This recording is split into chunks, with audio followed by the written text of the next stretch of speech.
जो जो गुरु को जो है मुख्य, जो गुरु के मुख से ब्रह्म की चर्चा सुनता है, ब्रह्म के बारे में सुनता है और उसकी दिन भर चर्चा करता है, वो सच्चा ब्राह्मण है। ब्राह्मण कुल में पैदा हुआ व्यक्ति ब्राह्मण नहीं है। सच्चा ब्राह्मण कौन है? सच्चा ब्राह्मण है जो गुरु मुख से ब्रह्म की ज्ञान को सुने और फिर ब्रह्म की चर्चा करे, वह सच्चा ब्राह्मण। लाइट बहुत पूरी है, चेक करो, लाइट नहीं।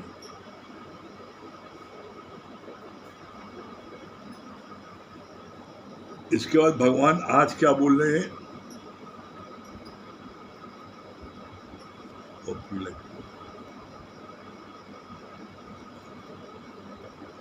इसके बाद भगवान क्या बोल रहे हैं?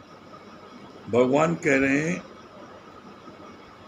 गुरमुख नादो गुरमुख वेदो गुरमुख रैया समाई, गुर ईश्वर गुरु गोरख ब्रह्मा गुरु पार्वती माई। क्या बताया गुरु जी ने? बोला गुरु के वेद, गुरु के मुख में ही चारों वेद है, गुरु ही ईश्वर है, गुरु ही गोरख है, गुरु ही ब्रह्मा है, सब कुछ गुरु ही है और गुरु के मुख में ही चारों वेद हैं। ये वेद शास्त्र कहाँ से निकले? ये गुरु के मुख से। किसी ने हमारे सामने गुरु जी से कहा अगर वेद शास्त्र सब गुरु के मुख से निकले हैं तो आप ये गीता क्यों पढ़ रहे हैं? ये गीता पढ़ के क्यों सुना रहे? तो गुरु जी ने बड़ा अच्छा जवाब दिया। कहा कि हम आपसे पूछते हैं, मैं गीता पढ़ रहा हूँ तो क्या पहले गीता आएगी, पहले कृष्ण आए? गीता को किसने बोला?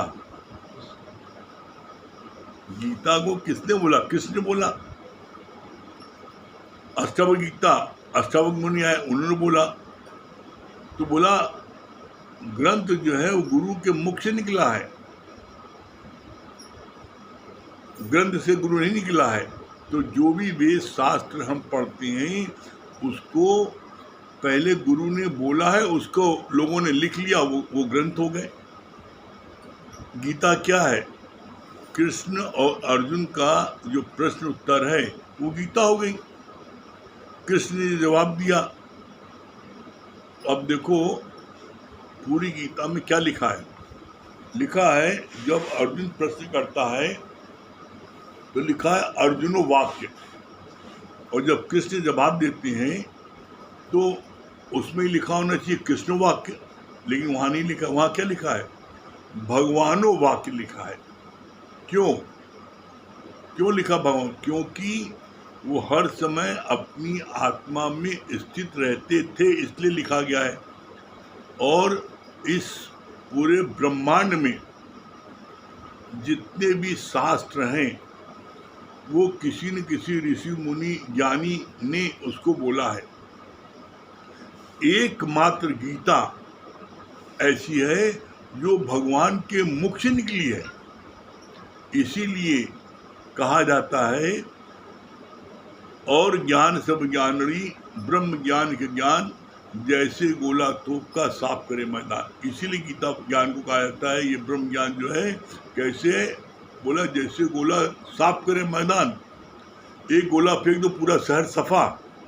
और ज्ञान सब ज्ञानरी, और ज्ञान कैसे हैं? जैसे कंचा जेब से निकाला, खींच के मारा तो थोड़ा सा किसी से छिल गया, लेकिन ब्रह्म ज्ञान में गोला फेंकोगे तो पूरा शहर साफ हो जाएगा। ये ब्रह्म ज्ञान भगवान श्री कृष्ण के मुख से निकला है। फिर आगे क्या बोला भगवान ने? मुझको कहाँ ढूंढो रे बंदे, मैं तो तेरे पास में, खोजी होए तुरंत मिल जाए एक पल की तलाश में, मैं तो हूँ विश्वास में। हाँ, यहाँ पर भगवान ने जो है ये जो बात चल रही थी कि गुरु ही ब्रह्मा है, गुरु ही विष्णु है, गुरु गोरख है, गुरु के मुख में चारों वेद हैं। फिर आगे इसके आगे क्या बोला भगवान ने? बड़ी अच्छी बात ज्ञान की यहाँ है। फिलॉसफी बाहर से क्रैम करने की जरूरत नहीं है, पर फिलॉसफी का अर्थ है वो विद्या बाहर की ओर आए, अंदर से। विद्या दो प्रकार की है। एक है फिलॉसफी, जो कैसे जो अंदर से बाहर निकलती है, इसको बोलते हैं फिलॉसफी। और दूसरी विद्या क्या है, उसको बोलते हैं क्रैम किया हुआ ज्ञान। क्रैम किया हुआ ज्ञान क्या होता है, बाहर से अंदर डालना। जैसे आप अपने घर में पानी टंकी होती है, उसमें मोटर चलाते हो, पानी टंकी भरती है, तो बाहर से आपने ज्ञान को भरा टंकी में, तो वो पानी कब तक चलेगा, जब तक टंकी भरी है। एक समय ऐसा आता है रोज टंकी खाली हो जाती है, आप सुबह भरते हो, दिन भर पानी इस्तेमाल होता है, फिर समाप्त हो जाता है।